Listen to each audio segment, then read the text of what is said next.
Eu penso que nós podemos fazer um debate civilizado, à semelhança do que estava a acontecer, do que esta palhaçada que uma vez assisti na minha aldeia, com um viúvo alegre que nunca cuidava dos filhos da falecida e que para poderem ter alimentação tiveram que recorrer aos tribunais. Portanto, o senhor deputado Catupa precisa de melhorar a sua linguagem, tendo em conta que já foi ministro da Cultura. Muito obrigado.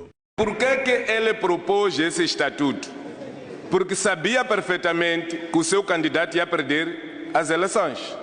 E porque arrancaram a vitória, tentaram mudar as coisas. Esta casa não tem que ser o palco para ofender quem quer que seja. E não tem que ser, sobretudo, vindo de algumas pessoas consideradas pelos próprios advogados que morrerão, se assim podemos considerar, pela boca.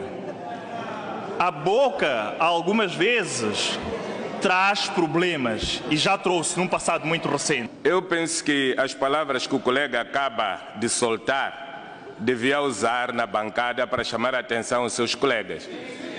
Também fica claro que quem chumba mais de 3, 4 vezes na 10ª classe aprende melhor, evolui um pouco. Muito obrigado.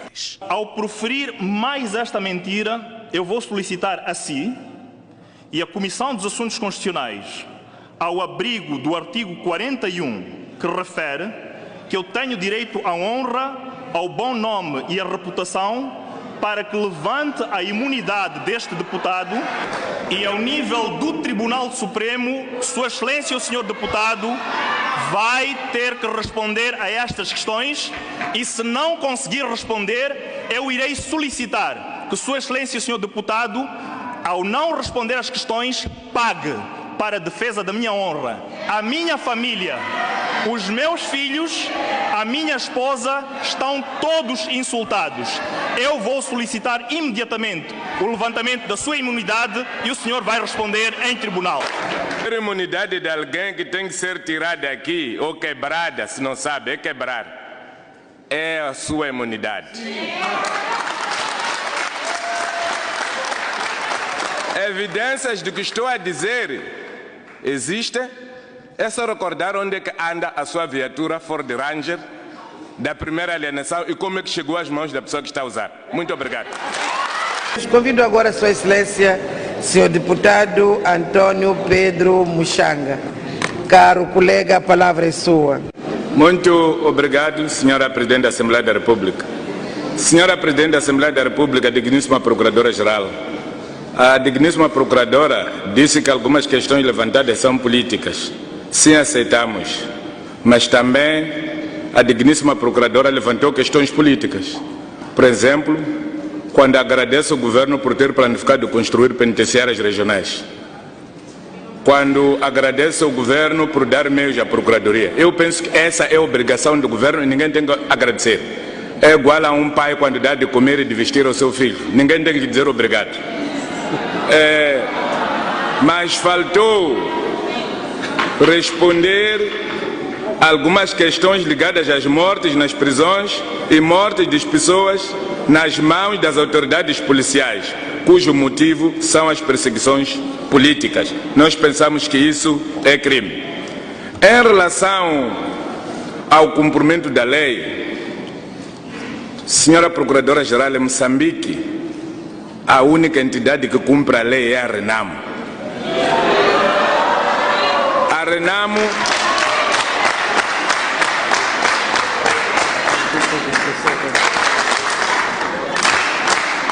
Renamo tem armas ao abrigo do Acordo Geral de Paz, mas nunca fizeram mal a ninguém. As vossas armas matam pessoas sem culpa.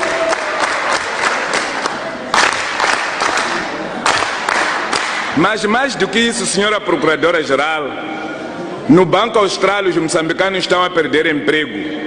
Eu tenho aqui um documento enviado pela senhora Cláudia Marques, chefe dos recursos humanos, a exigir os funcionários do Barclays para se candidatarem voluntariamente à reforma antecipada. Os lugares desses moçambicanos são ocupados por pessoas de nacionalidade portuguesa, sob o olhar cúmplice e passivo da doutora Luísa Diogo, uma moçambicana de Gema. Isto preocupa-nos. Preocupa-nos também saber que as traduções em inglês no Banco Austral são feitas em Portugal.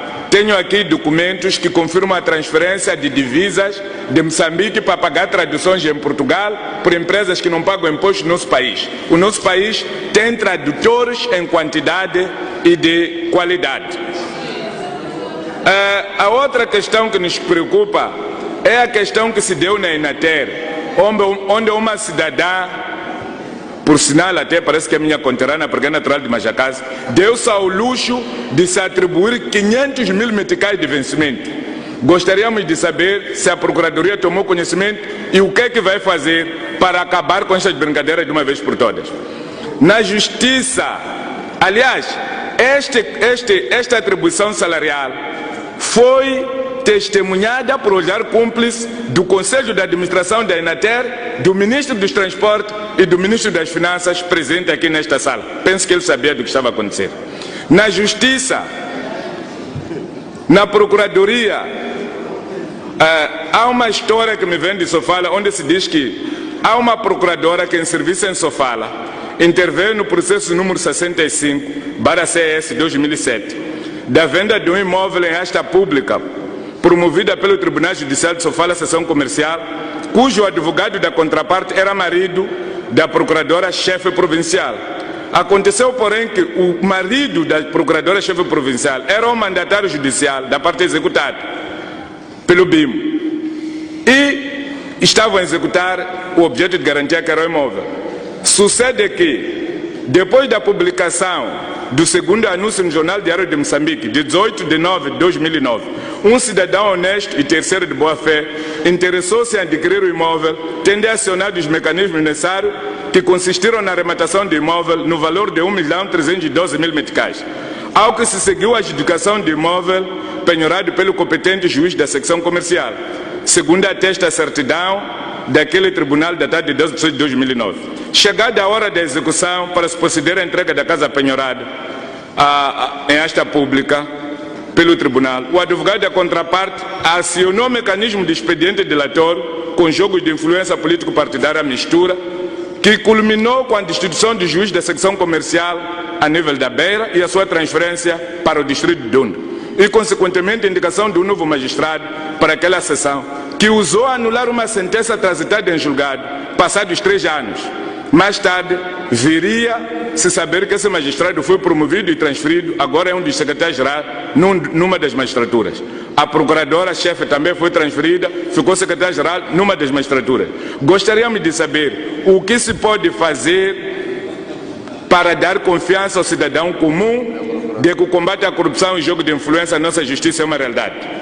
Perante esses fatos, o que podemos esperar da digníssima Procuradora-Geral da República com vista a estancar estes males, já que é garante da legalidade neste momento e com vista a garantir que a casa seja devolvida ao legítimo dono, o homem que rematou?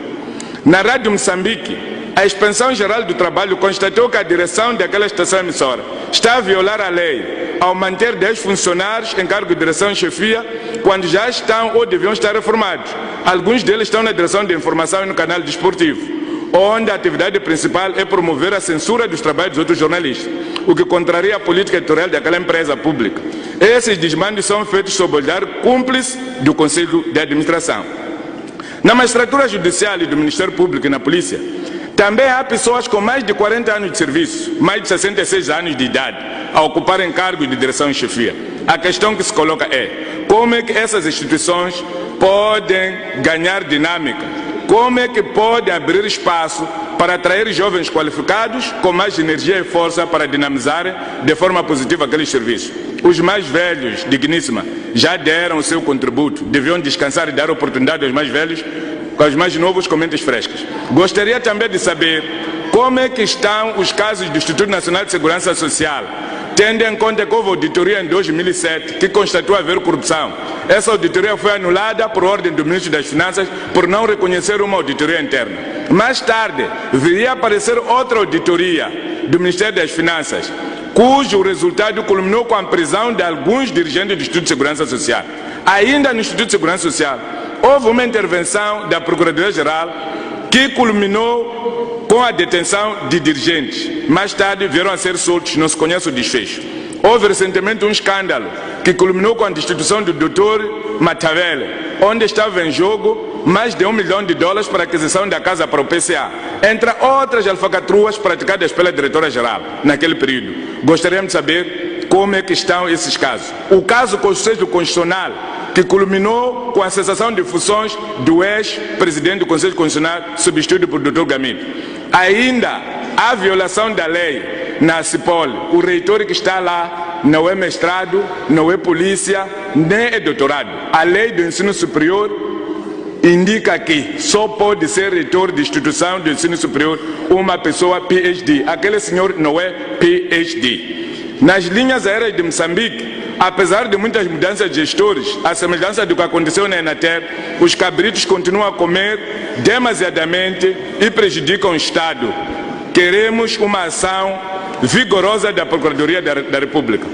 A bem da nação, mas não diz, e o povo espera a resposta. Muito obrigado.